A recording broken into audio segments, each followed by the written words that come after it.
Amis joueurs et amis joueuses, content de vous retrouver. Bienvenue dans la Trick Track Télé, c'est le lundi du matin. On se réveille tout doucement et tout. Alors après, effectivement, se réveiller en Afrique, pourquoi pas. Ça, c'est si vous voulez aller du côté de Monumental et le Kickstarter. Nous, on va plutôt se réveiller du côté festival de jeux. Festival de jeux tout particulier, Ludi Stories. Alors Ludi Stories, on va en parler pour connaître davantage un petit peu ce qu'il se passe en backstage, ce qui va se passer en front stage, qui sont les partenaires. C'est pour ça que nous sommes avec 3 invités ce matin, grâce à la technique que gère notre ami Florian, merci à lui.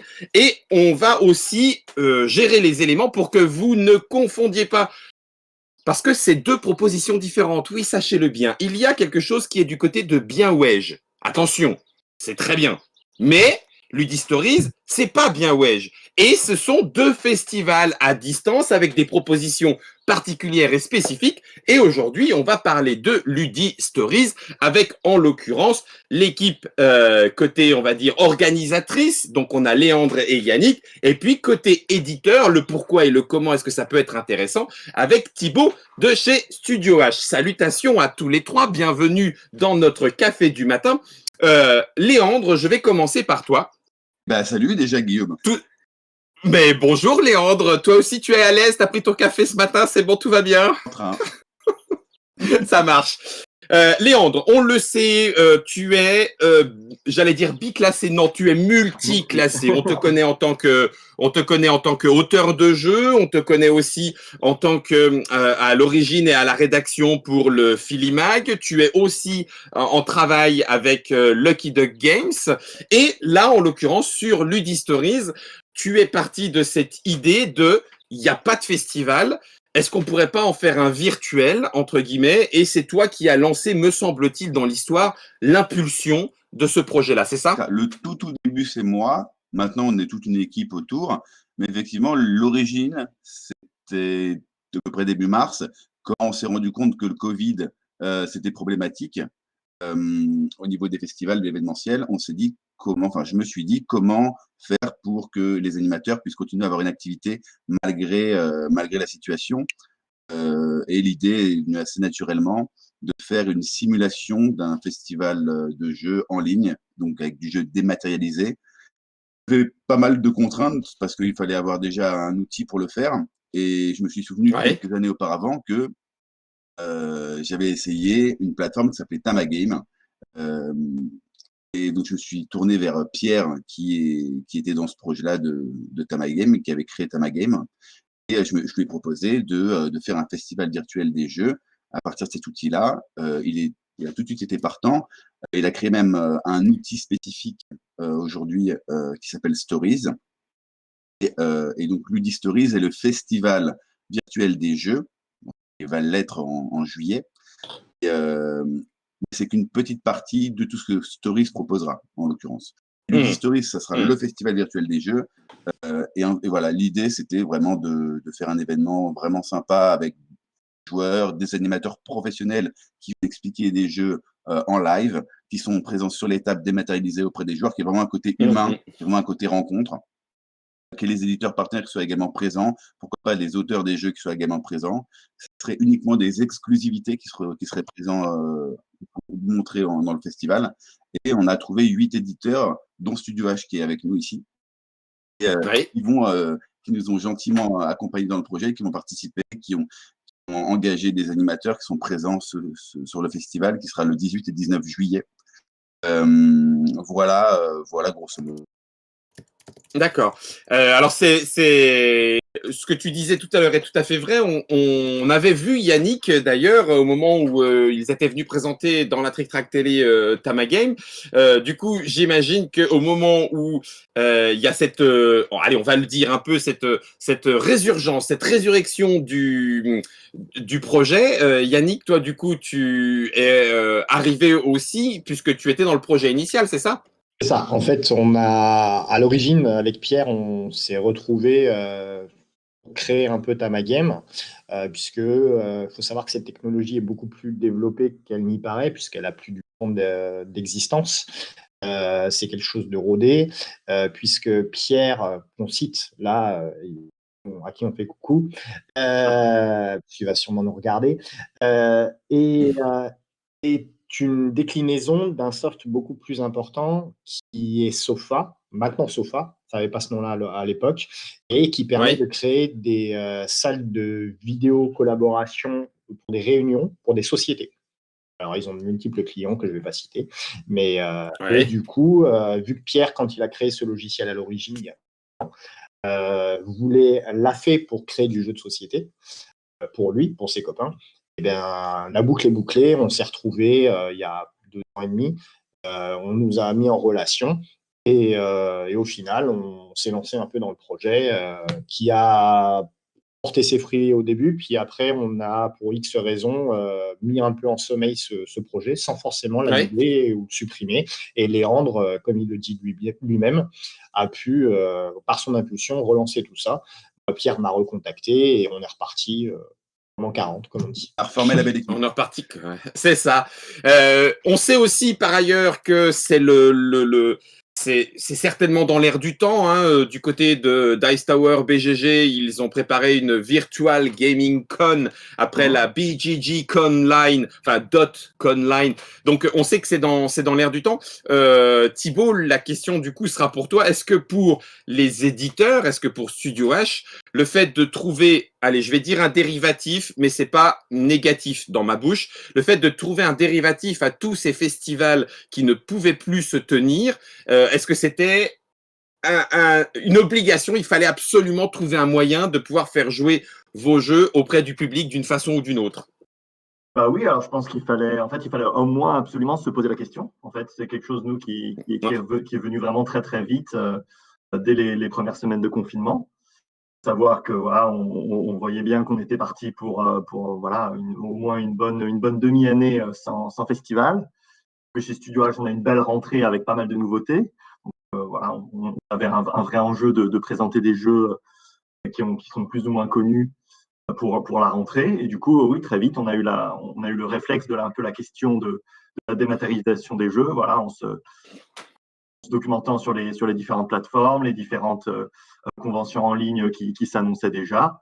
Et, voilà, et on a essayé de se positionner très vite sur les différentes plateformes, les différents événements et voir si on pouvait, être présent voilà, dès que ça nous semblait solide et avoir du potentiel pour les jeux qu'on avait à présenter pour la rentrée. Et il se trouve que Stories remplissait tout à fait ça. C'est un Ces super critères. projet qui est né très très vite. Hein. Ça, il faut le Oui. souligner. C'est quand même que ça a quand même été un des premiers trucs à s'organiser et même un des premiers qui va, voilà, avant SN Digital, il y aura eu Ludi Stories quelques mois avant. Quoi. Ça sera un Ouais. proto. Ouais. Ouais. Alors justement, pour faire le distinguo avec la proposition de l'Union des éditeurs de jeux, la UEJ, on sait que BienWedge est aussi comme annoncé bientôt, et d'ailleurs, en fait je dis d'ailleurs, non, je ne sais pas si j'ai le droit de le dire, mais Trick Track est aussi partenaire en la présence de Mathilde, mais peu importe. Moi, le point vers lequel je voulais aller, Léandre, je pense que tu es suffisamment au courant. Comment est-ce que tu définirais les différences qu'il va y avoir? Je pourrais le faire, mais je préfère que ça soit toi, parce que c'est toi qui es un peu participant aussi, entre la proposition de BienWedge et la proposition de Ludistories. L'un et l'autre n'ont pas les mêmes optiques, n'ont pas les mêmes objectifs. Comment tu définirais, toi, ces petites différences? Ok. Alors, les différences. Alors, moi, j'ai suivi le projet de l'UEJ au tout début. Donc, je ne sais pas s'il a évolué depuis, hein. Mais j'étais là uniquement à la deuxième réunion. Euh, Oui. Ce que j'ai cru comprendre au niveau de BienWedge, il s'agit plutôt d'une espèce de conférence, pas vraiment d'un festival dans le sens où on va vraiment faire jouer des gens pendant tout un week-end, mais on va Mmh. avoir une émission hostée, des émissions avec des éditeurs qui s'enchaînent, qui vont présenter leurs nouveautés, qui vont avoir également de l'interaction aussi avec les joueurs, peut-être à travers des jeux comme des Roll and Write ou des jeux via des jeux à distance. Et le cœur Oui, du projet, ce me semble, c'est pas de faire jouer les gens à 100%. C'est pas ça le cœur du projet. C'est vraiment c'est de ça. ce que j'ai cru comprendre, De c'est de présenter. communiquer sur les C'est nouveautés ça. des éditeurs Mmh. à travers plutôt un format vidéo. Ouais. ce C'est je effectivement, comprends. mais tu as tout à fait raison et c'est bien de le souligner. L'objectif, avec de l'animation malgré tout, mais une animation qui n'est pas participation, est de pouvoir découvrir les nouveautés, puisque c'est aussi, voilà, c'est aussi le point, hein. Il y a des jeux qui ont été mis en délai à cause du Covid-19. Il est temps maintenant pour eux de sortir, sauf que il faut relancer un petit peu l'intérêt, voir comment est-ce que les joueurs et les joueuses vont réagir. Et là, l'objectif est donc, avec animation, de présenter les jeux avec des créneaux par éditeur qui se suivent les uns derrière les autres pour pouvoir avoir un petit peu cette présentation en ligne, on va dire. Alors que, Alors que la on peut le dire, différence, Léandre, c'est que là, on va jouer pour ça, Ludistories. Le but, c'est de s'asseoir à une table avec éventuellement des gens que je ne connais pas, avec quelqu'un qui va me l'expliquer en vrai, enfin, etc. Enfin, c'est le ça, vrai, Ludistories. le Ludistory se veut comme une vraie simulation d'un festival de jeux, vrai dans le sens où le cœur, à mon sens, d'un festival de jeux, c'est d'avoir des tables avec des éditeurs présents, des animateurs professionnels qui viennent animer et expliquer des jeux et que pendant le temps d'un week-end, tout un week-end, 8 heures par jour ou même voire la nocturne, Mmh, il y ait mmh. des joueurs qui puissent se poser sur des tables virtuelles, se faire expliquer les jeux et passer d'une salle à une autre, d'une table à une autre et continuer à jouer ensemble à travers une webcam, micro et un support digital. Vraiment avoir les sensations de jeu au plus proche d'un festival de jeu. C'est ça l'idée. Si Mais, je me permets de rajouter, je Yannick, pense oui, que justement, quand vas-y. tu parlais de différence, moi je pense plutôt de complémentarité. Je pense que c'est 2 Oui. festivals qui sont très importants et qui ont vraiment un intérêt, mais on va dire différents.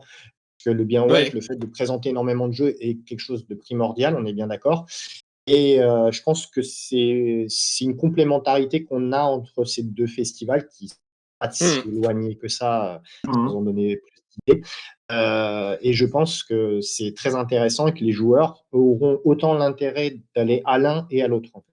Tout à fait. Mmh. Carrément. Là, c'est sûr que les deux sont hyper intéressants, mais c'est pas du tout. Je pense pas que ça soit le même contenu qui soit apporté, ni le même service posé. Et c'est pour ça que les deux, pour moi, sont Oui, complémentaires, c'est clair. je comprends. Oui. Complètement. Et je peux dire du D'ailleurs, côté de Studio H, on oui, sera tout à fait des deux festivals d'ailleurs.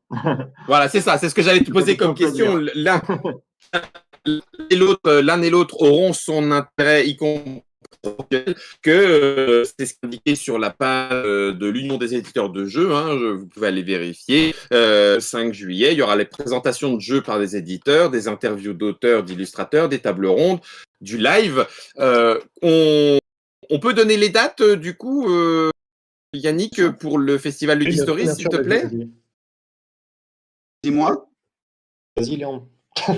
Qui vous Non, non, voulez? mais Qui vas-y, vous toi, Ah vas-y. non, mais Je vais Vas-y, parler. Yannick. Vas-y, Yannick, je te le laisse. OK, bon alors du coup, les dates auront lieu, le week-end du 18-19, juillet, Ok. et on est en train de caler les horaires. De toute façon, le début du festival aura lieu le 18 juillet, donc le samedi à 13h, tout de suite après manger, juste avant la sieste, Oui. à peu près, pour cette nouvelle et Oui. jusqu'à 21h le soir.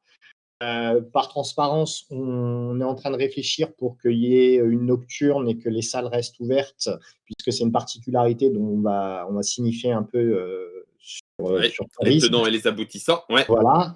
Et dans tous les cas, donc on verra si on fera toute la nuit, etc. Et dans tous les cas, le dimanche, ça sera encore de 13h à 19h où il y aura des animateurs professionnels qui vous accompagneront. Parce que ce qu'on voulait, nous, en Stories, donc par rapport à l'Uni Stories, c'était un accompagnement, que ça soit sur la plateforme et que ça soit sur les jeux. C'est-à-dire qu'on ne veut pas que les gens arrivent et savent pas quoi faire. Comme dans un vrai festival, Ouais. en fait, où vous êtes pris par la Ouais. main et où comment ça s'appelle, l'animateur est là pour vous guider, vous expliquer les règles, etc.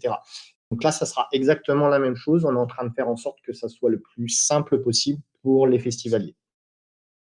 Ok, impeccable. Alors il faut savoir effectivement, pour l'avoir vécu de moi-même, je vais me permettre de poser mon petit témoignage, c'est que nous sommes vraiment sur cette alors, il n'y a pas besoin de casque virtuel, donc on se voit pas vraiment en 3 dimensions, bien sûr. Mais on se balade entre guillemets en passant de salle en salle. Il y a une espèce de grande salle réservée à chacun des éditeurs et il y en aura, dites-moi si je me trompe, 8 qui seront présents pour le festival Ludistories. Donc 8 salles et dans chacune de ces salles, je peux passer de l'une à l'autre. Il y a plusieurs tables et sur ces tables, il y a les jeux dématérialisés, ces nouveautés qui seront présentes. Il y a une table particulière dont on peut s'approcher pour avoir un animateur qui est dédié à l'explication du jeu. Donc, ça fait une espèce d'explication du jeu, une table sur laquelle on ne joue pas, mais sur laquelle on reçoit toutes les informations pour pouvoir y jouer. On peut suivre ça à plusieurs et il nous explique, hop, il fait bouger les petits trucs devant nous. Comme ça, il nous apprend comment utiliser aussi le logiciel. Et ensuite, cette petite volée de moineaux, de joueurs, s'égaillent et de joueuses, bien sûr, s'égaillent autour des tables pour aller se poser et s'installer en disant nous on est 2, qui c'est qui veut venir jouer avec nous, etc. Et il y a un autre animateur qui potentiellement peut répondre aux questions à la demande, hein, grosso modo, coucou, on lève la main, et, numériquement parlant, et on a une question, et hop, il se précipite, il répond, il va vers une autre table, etc., etc.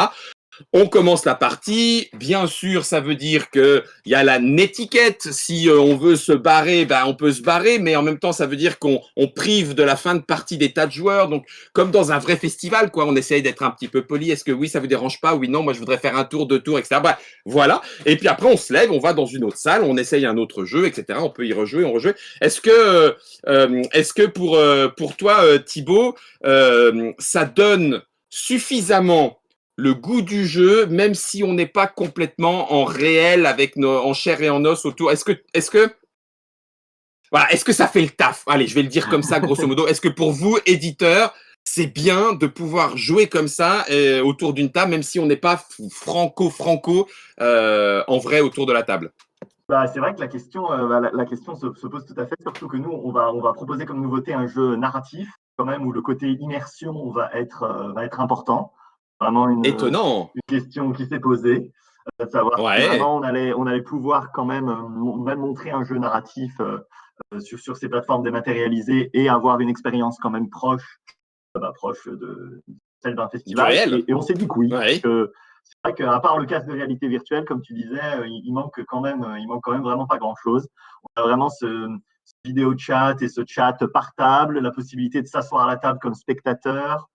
Enfin, vraiment, on a la possibilité d'appeler les animateurs, de parler à toute la salle en même temps. Bah, vraiment, en tout cas, la technologie est quand même vraiment très proche du réel. Ouais, on s'est dit que voilà, dans ces temps-là, on Ouais. est quand même tout près de l'expérience, en tout cas d'interaction, Impec. qui est importante pour le jeu complet. Pour le jeu.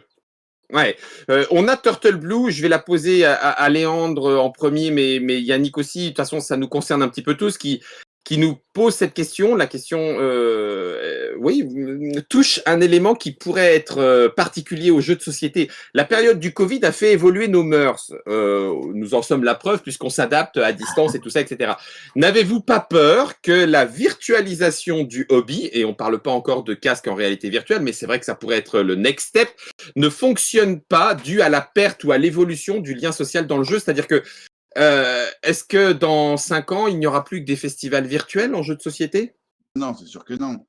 Parce que, en fait, Ah, nous, je pense que la solution de Ludistories est une réaction au fait qu'on soit empêché de se réunir. Que c'est un outil de substitution pour moi, d'un premier regard. d'accord. Je pense qu'il peut s'installer dans le temps, en parallèle des festivals qui existent déjà plus tard. Mais en tout cas, la réaction, sa naissance, elle est venue de quelque chose qui nous a été privé, plutôt de quelque chose qui vient se substituer, en tout cas Mmh. temporairement, comme un pansement qu'on met sur une plaie pour essayer de continuer à faire jouer les gens, de continuer à faire bosser les animateurs, de continuer à communiquer, que les éditeurs puissent continuer à communiquer. Pour moi, je ne sais pas si ça va être temporaire ou si ça va durer dans le temps. En tout cas, pour l'instant, moi, je le vois plutôt comme quelque chose de temporaire qui peut s'installer dans Mmh. le temps. Tout dépend du succès de la première édition. Donc, je ne pense pas qu'à terme, il n'y ait plus de festival ou que le virtuel D'accord. digital prenne le dessus.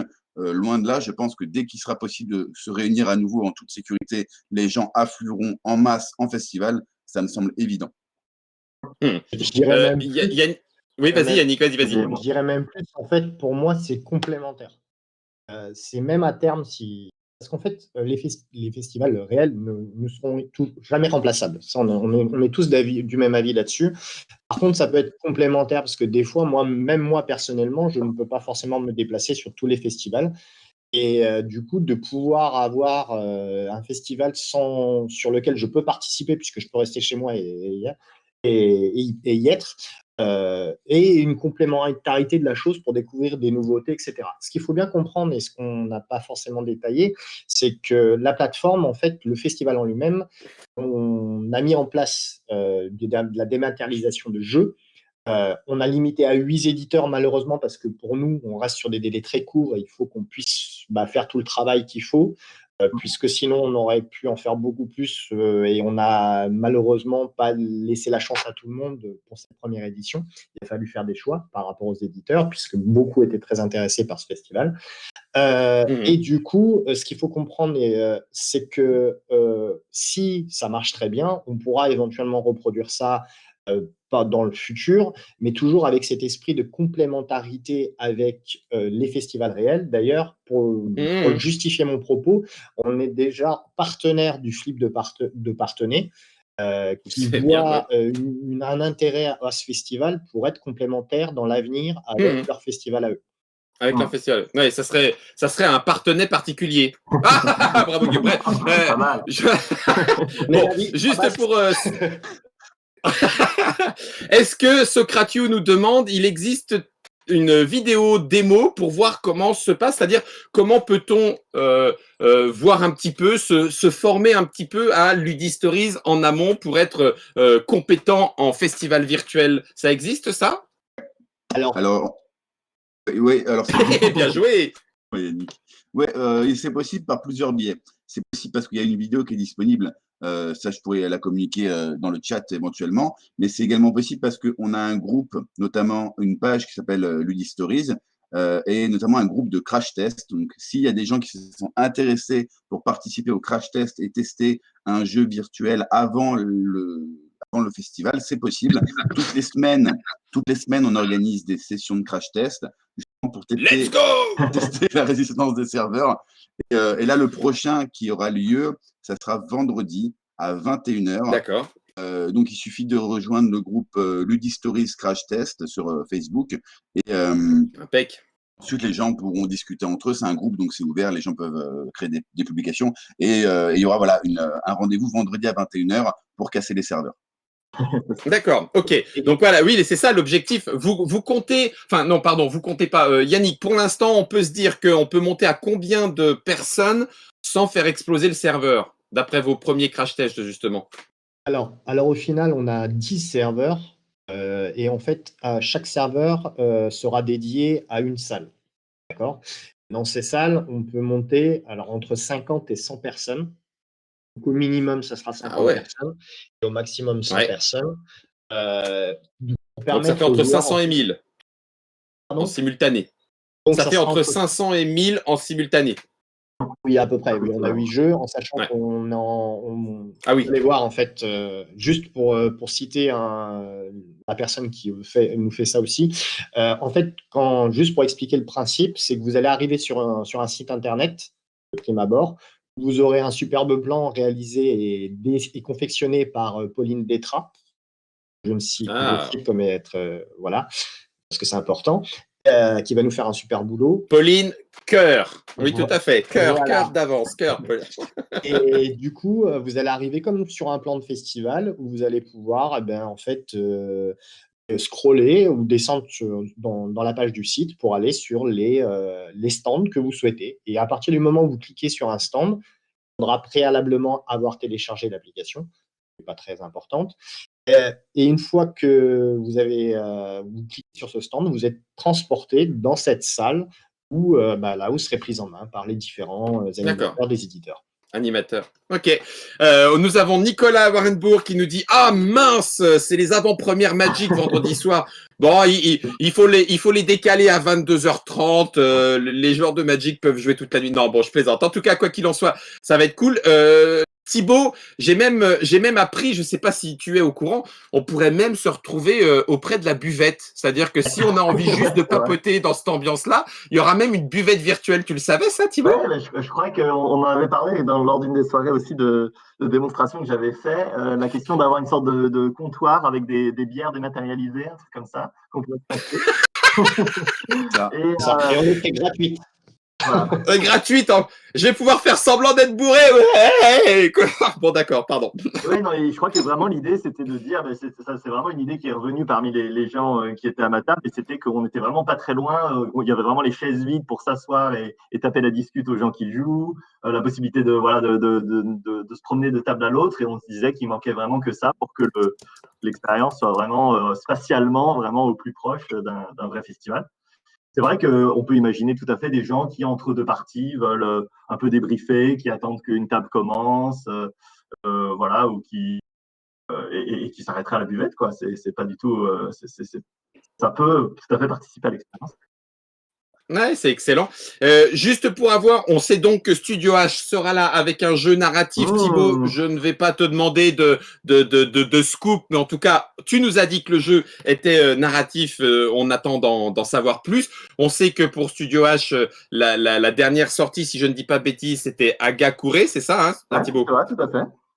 Voilà. Mais c'est pas celui-là qui sera présenté puisque c'est vraiment une nouveauté. Nouveauté. Donc c'est un jeu de fin d'année. Enfin, si Léandre me le permet, je peux même le dire de quel il Oui, s'agit. oui, tu peux. Hein. Tu peux le Il citer. s'agira d'Oltré, un de nos gros projets de la fin d'année. Donc c'est un jeu à scénario, narratif, coopératif, avec Antoine Boza et Vincent Dutray. Sans dire que Oh, de nos gros projets de la fin d'année, et on est très ok, impatient de le faire découvrir aux joueurs. Il y aura la possibilité de jouer un des d'accord. premiers scénarios du jeu sur Ludistories, et donc de voir, avoir une idée des mécaniques, et puis bien sûr du matériel, même si on en parlait, on espère que les gens vont aussi un peu rester sur leur faim quant aux beaux meeples sculptés en bois, aux ressources, et vont avoir Bah envie oui, de bah continuer oui. le jeu physique dès que c'est. Oui, tant mieux, tant mieux. On a Yann de chez Bombix. Il me Ah, semble qu'on va bientôt pouvoir citer les partenaires éditeurs qui dit Ludistories est le premier festival où tu peux te faire rincer donc à la buvette virtuelle de façon virtuelle par des inconnus tout en jouant en slip. Eh ben oui, parce Ouais. qu'effectivement, rien ne t'empêche de te vêtir de la façon que tu veux, puisqu'il n'y aura pas de caméra. Juste, on peut faire le tour des éditeurs qui seront présents, s'il vous plaît? Bien sûr. J'ai la liste sous les yeux. Alors justement, il y aura Bombix. C'est ça qu'il intervient d'ailleurs, je pense. Il y aura Blue Ouais. Orange, il y aura Space Cowboy, Yamic, Meeple, et ben, effectivement Studio H, Lucky Duck Games, et puis Origame Renegade. Je pense que j'ai oublié personne. Game Renegade. J'espère. Reprends la liste que je compte en même temps que toi. Vas-y, Léandre. Bombix, Blue Orange, Space Cowboy, Gigamic, Super Meeple, Origame, Studio H, Lucky Duck. On est bon. Lucky Duck. Ça fait bien 8. Et on est bien d'accord, hein, ce que tu nous as, ce que on disait tout à l'heure, Yannick. Pour ces 8 éditeurs, ça veut dire qu'il y a au total un jeu chacun, plusieurs tables à chaque fois. Donc, c'est 8 jeux à découvrir pendant ce festival. Tout à fait. C'est Et exactement ça, en sachant qu'une fois que le festival sera terminé, en fait, on va fermer ces salles. D'accord? Donc les jeux sont d'accord. plus accessibles. On n'a pas de volonté, nous, à faire du jeu dématérialisé Oui. et pour les joueurs, en fait. Nous, ce qu'on veut, c'est apporter une expérience qui est le festival. Et pour ça, c'est la raison pour laquelle, une fois que le festival est terminé, on fermera ces salles et les jeux ne seront plus accessibles. D'accord. Est-ce que quand vous parliez tout à l'heure du off, est-ce que puisqu'il faut que les jeux soient dématérialisés, on peut pas amener son jeu dématérialisé sur la table en disant ah bah tiens venez on va faire une partie de Twilight Struggle. Donc même pour le off, on est d'accord, c'est pour jouer à ces 8 jeux, sauf qu'il n'y aura pas d'animateur et tout, faut pouvoir être autonome, c'est ça le off. Vas-y, Léon. Oui, complètement. Complètement ça le off. Il n'y aura pas d'animateur. Alors, c'est pas sûr à 200%. C'est-à-dire qu'en gros, c'est sur la base du volontariat.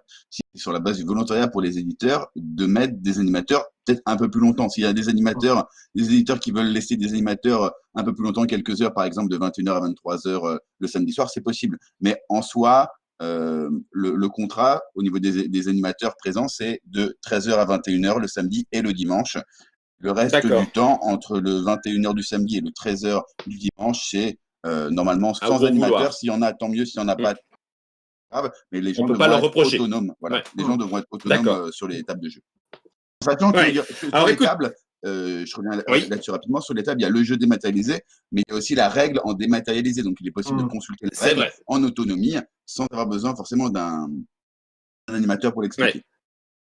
Oui, alors on a pour vous rapporter plusieurs réactions puisque nous sommes en live et merci à vous tous pour ces réactions, même si on arrive un petit peu à la fin de ce café du matin. Mais Rodenbard nous fait: j'avoue que dans les jeux en ligne, on est plus enclin à quitter la table de façon impromptue car il existe une réalité externe différente pour chaque participant qui peut mettre un grain de sable dans la machine. C'est tout à fait vrai. On espère juste que le côté jeu de société l'emportera et en se disant bah voilà, j'ai prévu de participer à un festival, donc entre guillemets faites comme si j'étais pas là. Bon, c'est peut-être pas aussi simple que ça, mais oui, effectivement, ça pourrait arriver. On a Gébrorn qui dit tester Oltré, mais ça ne se refuse pas, même en virtuel. Ça fait déjà 6 mois que les fans du JDR bavent devant l'annonce, donc ça veut dire que ils sont attendus, c'est très bien.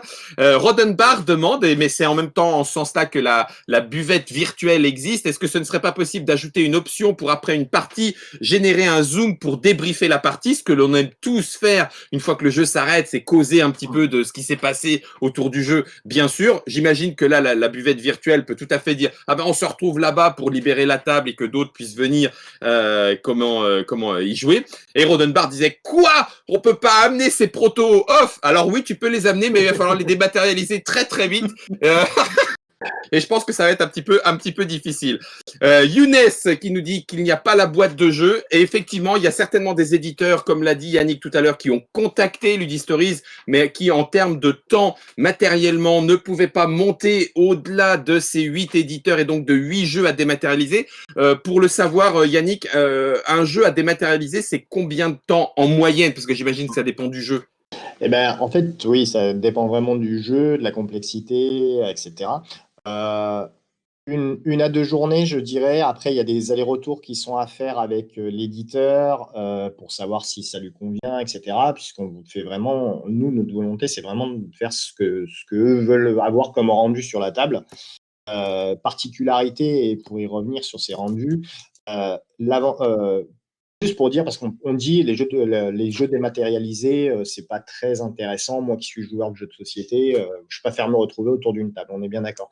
Toutefois, les retours qu'on a des joueurs qui ont participé à l'expérience nous disent que par rapport à toutes les autres plateformes qui font du jeu dématérialisé, le fait d'avoir les vidéos et son audio intégrés au soft, ça change toute l'expérience.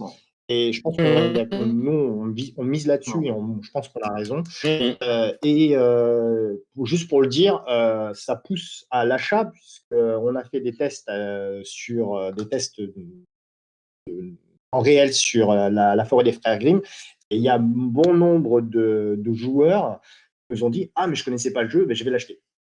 Donc, ça montre quand même qu'on peut se donner quand même une bonne expérience et comprendre si un jeu nous plaît ou pas via ce type d'événement. Et moi-même, pour avoir testé, et c'est la raison pour laquelle je vais le citer, le jeu Clash of Deck de Léandre, qui sera donc vendredi soir sur le Crash Test. Je ne connaissais pas son jeu, vous voyez, je suis transparent, et je vais l'acheter.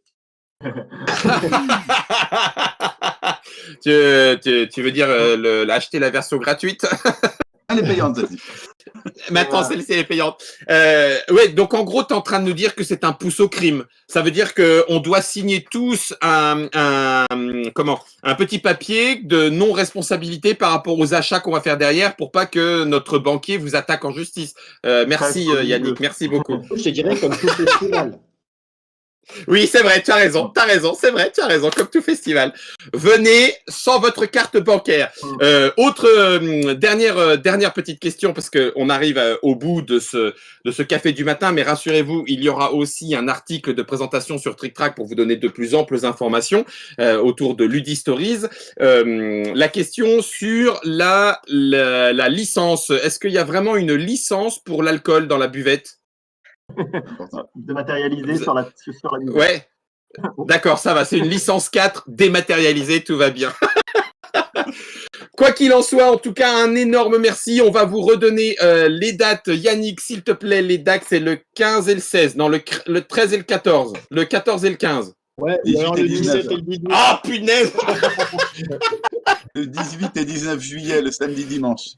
Le 13h, 21h. samedi et dimanche, 18 et 19 juillet, de 13h à 21h. Trick Track, on vous le dit, est partenariat aussi de Ludistories. On souhaite effectivement pouvoir communiquer et voir de nos yeux, journalistiquement parlant, je sais pas si c'est comme ça, mais parce qu'on n'est pas une rédaction journalistique, mais voir comment peut se passer ce premier festival, oui, certainement, premier festival où le jeu et la rencontre est mise à l'honneur, c'est-à-dire qu'on s'assoit, c'est assez étonnant, on s'assoit autour d'une table avec des inconnus, éventuellement, si on a envie, si on n'est pas un groupe de 4 joueurs directement et à l'assaut, 4 ou plus d'ailleurs, et ça sera donc au mois de juillet. Yannick, un grand merci. Léandre également. Thibaut, est-ce qu'il n'y aurait pas moyen d'avoir un exemplaire d'Oltré encore plus rapidement que mi-juillet? Tu veux pas nous envoyer ça qu'on joue, nous, à l'officine, s'il te plaît, Thibaut? S'il te plaît, Thibaut. Ça peut s'arranger. Ah non, mais je voulais pas le dire, pardon. Mais nous, on a très envie. En tout cas, voilà ce qu'il en est pour le festival Ludistories. Vous retrouverez d'autres informations sur Trick Track en article pour aller plus loin. C'est ce que je vous disais. Une fois encore, Yannick, Léandre, Thibaut, merci beaucoup à tous les trois de vous être rendus disponibles. Et merci à tous. Mais avec plaisir, vraiment, c'était très bien. On a David Rliet qui dit un grand bravo à l'équipe, une idée géniale, un taf colossal, bravo. Nicolas, je prends la dernière question, celle-là est intéressante. Est-ce qu'il y aura des liens pour de la vente directe comme les stands sur les festivals? Les jeux ne seront pas disponibles en fait. Ah oui, c'est vrai qu'ils seront à sortir. Ah oui, t'as raison, bien joué. Bien vu, t'as raison. Ça sera pour plus tard. Oui, c'est vrai que je me souviens dans les réunions, on a dit ce sont des jeux qui vont sortir au moins à partir de fin août, septembre, la rentrée, voire un petit peu après. Exact, voilà, ça y est. On a toutes les infos. Merci. Oui, vas-y. Donc si vous voulez tester des nouveaux jeux, ça sera le moment. C'est ça, exactement. En avant-première.